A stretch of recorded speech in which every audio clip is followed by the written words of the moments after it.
यहां हमें दो फंक्शंस के अलग अलग ग्राफ दिए गए हैं और हमें पता करना है कि दोनों फंक्शंस को f ऑफ x और h ऑफ x को आपस में ज़रब देकर x इज इक्वल टू 0 पे क्या हद बनती है। लिमिट्स की प्रॉपर्टीज के तहत ये ऐसा ही है कि अगर x इज इक्वल टू 0 पे फंक्शंस की हुदूद निकालकर उन्हें आपस में ज़रब दे दिया जाए तो f ऑफ x की हद जबकि x सिफर के करीब तर होता जा रहा है, तो x जब सिफर के नजदीक होता जाता है तो फंक्शन की लिमिट किसके नजदीक आती जा रही है, ये आ रही है तकरीबन -1, यानी f ऑफ x, यानी x जैसे जैसे सिफर के नजदीक होता जाता है फंक्शन -1 के नजदीक होता जाता है, और ये हो गया f ऑफ x के लिए। जबकि अगर h ऑफ x को देखा जाए तो इसकी हद जब x सिफर के नजदीक हो रहा है तो क्या हो रहा है, x सिफर के नजदीक होता जा रहा है तो ये फंक्शन मुस्बित 1 के नजदीक होता जा रहा है, लिहाजा ये हुआ मुस्बित 1। और जैसा कि मैंने आपको बताया था कि ये ऐसा ही है जैसे f ऑफ x की हद जब x सिफर के नजदीक होता जाता है उसे अगर h ऑफ x की हद जो कि x के सिफर से नजदीक होने पे मिलती है, थोड़ा सा मैं आगे कर दूं ताकि आपकी जिंदगी आसान हो जाए। लिहाजा ये क्या है, ये -1 है, ये रहा -1, जरब ई का है, ये मुस्बित 1 है, तो ये मुस्बित 1 और -1 और मुस्बित 1 को अगर ज़रब दिया जाए तो हमारा जवाब आएगा -1। अगले सवाल पे आते हैं। अच्छा, यहां भी प्रॉपर्टीज ऑफ लिमिट्स के तहत क्या है, इसको हम पीले में कर देते हैं। यह है कि चूंकि इस पूरे पे लिमिट लग रही है तो इसको हम बीच में से अलहदा भी कर सकते हैं। कैसे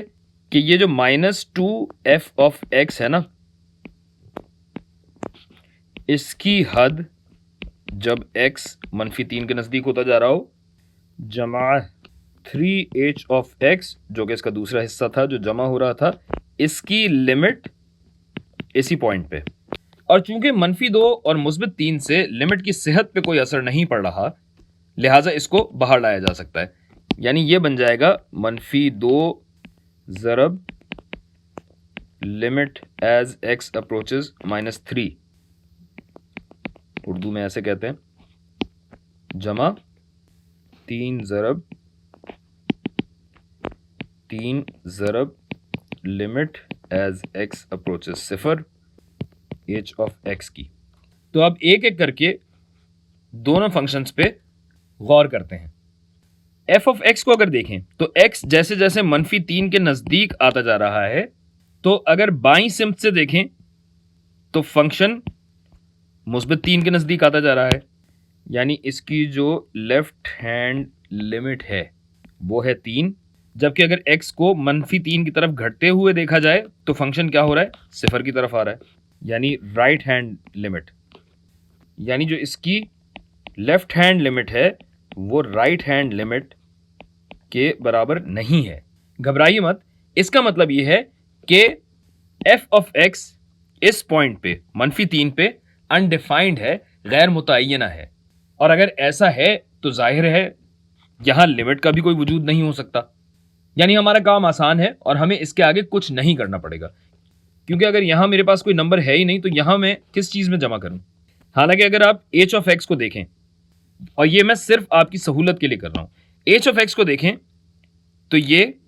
left hand limit right hand limit दोनों बराबर हैं जो कि 2 के बराबर हैं, लेकिन यहां ये करने की जरूरत नहीं है क्योंकि मैं जमा तो कर ही नहीं सकता। तो आ जाएं अगले सवाल पर। अच्छा, यहां भी लिमिट्स की प्रॉपर्टीज के तहत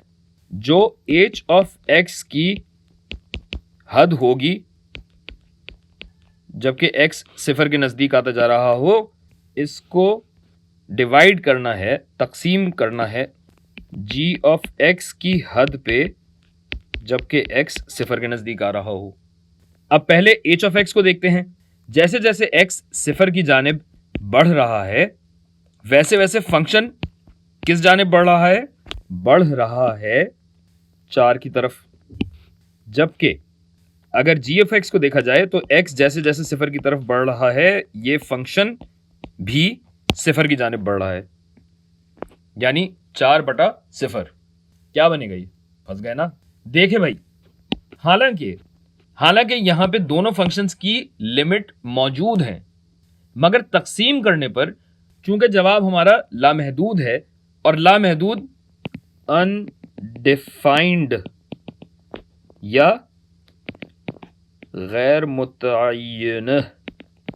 मुतय्यना होता है, लिहाजा यहां पे लिमिट का वजूद नहीं हो सकता, जिसे हम उर्दू में ये लिखते हैं कि लिमिट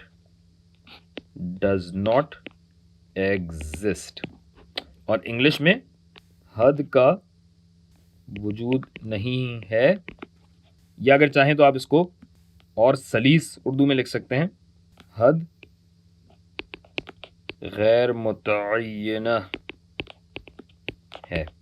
और यही चीज़ हम यहाँ भी लिखेंगे जो मैंने पहले नहीं लिखा था। सुकून है लाइफ में। चलें यहाँ ख़त्म कर देते हैं।